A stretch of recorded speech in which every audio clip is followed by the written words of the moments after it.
Hello everyone, it's me again, Burntam DIY TV, panibagong araw at panibagong vlog na naman mga ka-DIY. So sa araw na to, may pinagawa tayong dirt bike stand dito kay Sir Roberto Valerio. Yan sir, ano yung pangalan ng shop natin? Yung umpisa lang, wala pang talagang pangalan. Pero sa babalakin nyo, anong pangalan nilalagay ninyo? RRB Welding Shop. Dito lang yan sa may Kuliling, Barangay Kuliling. Anong Sitio Amoter? Sitio Amoter, Barangay Kuliling, San Carlos City, Pangasinan. Yung ginagawang bypass road papuntang Tarisi at palabas dito sa Kuliling hanggang Paturak yan, di ba? So yan, gumagawa din si sir ng iba-ibang stand, yan. So may pinagawa tayong stand sir pa. Hindi pa napinturahan mga ka-DIY. So ito pa lang yung natin, prototype natin. Yan. Ano to, tubular type. Tubular. Saka angle bar. Yan, matibay po yan mga ka-DIY. Kung bibili ka sa Shopee, sa Lazada, nasa mahalan, ito pinagawa natin dito. Kung anong gusto nyong height, pwede. Kaya niyang gawin. Okay? Kaya papasok natin yung enduro natin muna.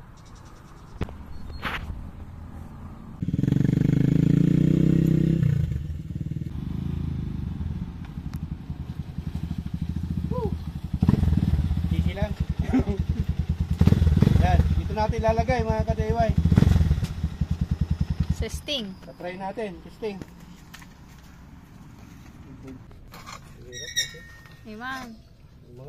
Pimantala. Pimantala. So yan mga ka-DIY, ito yung pinagawa natin, no? Ano to, quality, saka full metal yan, walang stainless. Pipinturahan na lang natin to ng primer gray, saka kung anong gusto natin kulay blue siguro ang lalagay natin dito. Bigat siya, siguro mga 3 kilos to sir, no?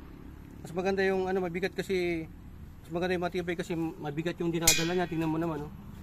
Yung, pala mga ka-DIY, yung presyo nito, kay Sir Robert na lang, yung magtanong na lang kayo sa kanya or bibigay ko na yung Facebook niya sa mga gusto magpagawa dito sa Pangasinan. Marami yan. Mas maganda na mayroon kayo nito para na sa ganun, hindi kayo mahirapan maglinis at magayos. Wala kasing center stand yan. Ano pala yung ibang ginagawa niyo sir? Ito, magkano po ito? Ito, 170. Ito, 170 to. Lagayan ng container. Container ng tubig. Tubig. Yan. Ano pa bang iba sir? Gate. Mga ganyan, gate. Diba, gumagawa Mga dito bed sa frame. Tingnan nyo na lang sa Facebook ko. Andun yung ano yung Facebook page nyo sir para yan nila? Ano lang, Roberto Valerio lang. Tapos ano pala, mga grills sa bintana, pwede rin. Yun. Cell trusses, gumagawa din sila, cell trusses. Yan. Mura lang. Wag lang naman yung masyadong barat. Di ba? Basta pasok sa budget. Basta pasok sa budget. Mura lang naman dito. Nag-uumpisa si sir eh. So ayan, ipakita mo yung kung saan papunta. Ayan yung highway. Sa highway lang yan. Ayan yung papuntang Tarese. Oo. Maraming salamat Sir Robert. Thank you rin sa salamat. titiwala. Oo. Highly recommended si Sir Robert Valerio dito lang sa may Sitio Amoter. Yan, Barangay Kuliling, San Carlos City, Pangasinan. Pagawa na kayo, pwede pang bahay, steel trusses, grills, ito pang bed to eh. Ito yung foldable. Ay, nandun sa loob pala. Scaffolding pala sa mga kanil. Yun. So, okay na sir, no? Salamat sa libre. Yan. Ibang presyo kapag vlogger.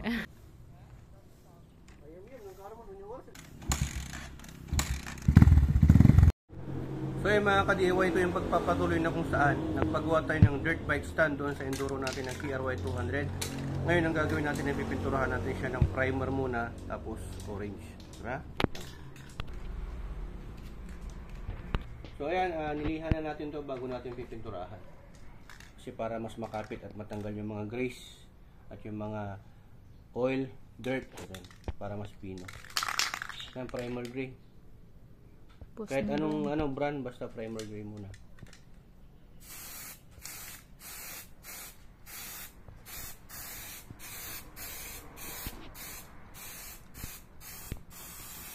So yan mga ka-DIY, pipinturahan na po natin. Ito ang napili natin, orange, para mas lalabas yung kulay niya dito. Tapos dito may konti na din siyang gold. Shake nyo lang to. Shake nyo lang. Tapos dapat mga 8 to 10 inches yung layo para hindi masyadong tutok.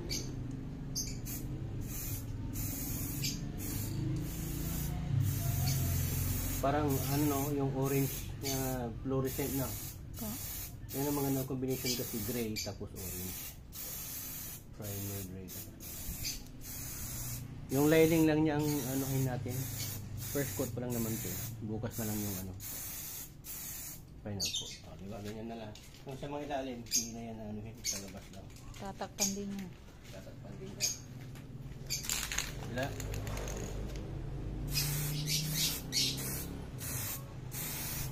Ulitin nyo lang. Ayan. Hanggang sa maging pantay na yung ano niya, pintura niya mga ka-DIY. Yan, good afternoon mga ka-DIY. Ito yung pagpapatuloy na kung saan pininturahan natin yung pinagawa natin na stand kay Sir Robert Valerio doon sa may Sitio Amotor sa may Barangay Kuliling, San Carlos City, Pangasinan. At yung final result ng pinagpintura natin, nakakabit na ho. Pakita mo. Yan. Ganda ba? Ito. Yan. Shoutout natin si Boss Robert Valerio or RRB. Yan. Yan lang sa may bypass road. So, yan na yung ano pinagawa natin. Pakita mo. Yan po mga ka-DIY, yung sukat po nito. Ito mula dito sa board, nilagyan po kasi natin ng tabla hanggang dito sa baba. Nasa 11 inches po yan or 11.5. 12 po sana to, kaya lang okay naman, masyado ng mataas. May kabigatan ho kasi itong KRY 200. Tapos yung haba nito mula dito hanggang dito, 12 inches or 1 feet po yan. Ito naman sa may pinakababa na sa paa niya, nasa 18 inches po yan. 17 to 18 inches. Napakatibay po ito ang paggawa nito kasi tubular type po yan. Tsaka ito angle bar. Matibay po ito, sulit po yan mga ka-DIY.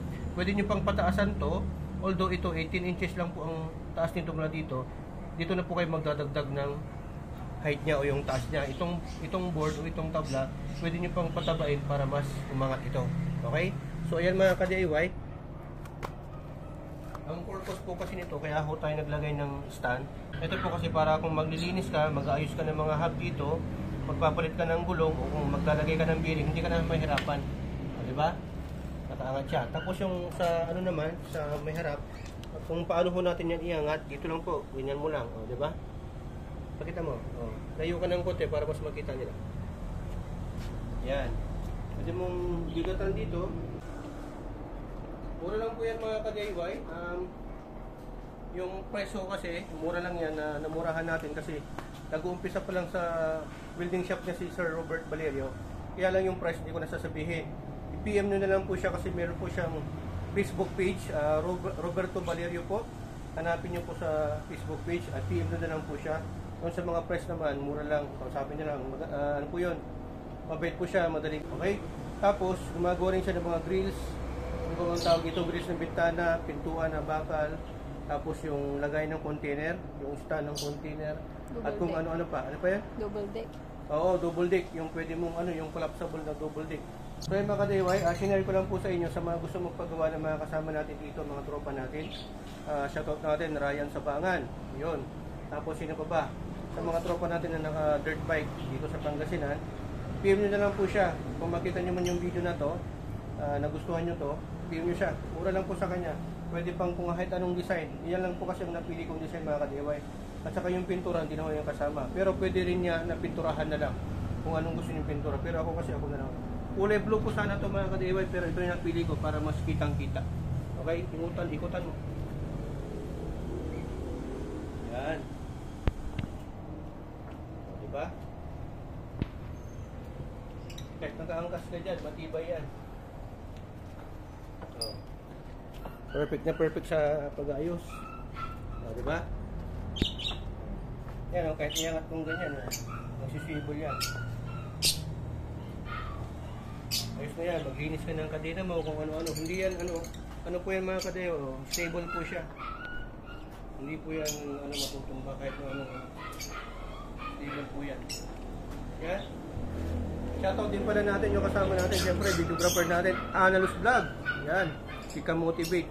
Subscribe na po yung YouTube channel niya, Analus Vlog, at yung Facebook page niya, Analus Vlog also. Kasama rin natin siya sa mga project natin dito kay 30. Napaka-spoiled yung 30 mga ka-DIY at marami pa tayong lalagay dito. Check nyo yung ibang vlog natin para kay 30 sa mga DIY natin kung paano ho mag-troubleshoot, magpalit ng bearing, mga electricals niya, kung ano-ano pa. At itong natin, project natin na super motor. Ayan. Naka tayo dito. Ito 4.25 sa rear. Tapos sa harap nasa 3.50 yung size niya. Ano pala to mga ka-DIY? Shoutout natin, siyempre, bago natin makalimutan, Boss Marcos Car Wash ng Bawang La Union. Maraming salamat, siyempre, ikaw ang isang inspirasyon ko bakit ako nagka-dirt bike at syempre dito sa Supermotard. Alam mo yan, ikaw yung nag-sponsor ng gulong at ng ano na to, rim na to. Maraming salamat sa iyo, nabigla ako sa sponsor mo na yan. Okay? Yun lang yung mga taong ganyan, very rare na. Maraming salamat sa iyo. God bless sa negosyo mo sa family mo. Maraming salamat. Kung may natutunan na naman kayo na gusto nyo itong video na to, huwag nyo kalimutan na i-follow yung Facebook page natin at subscribe yung YouTube channel natin. Maraming salamat. Wala be the glory and burn times. Signing out.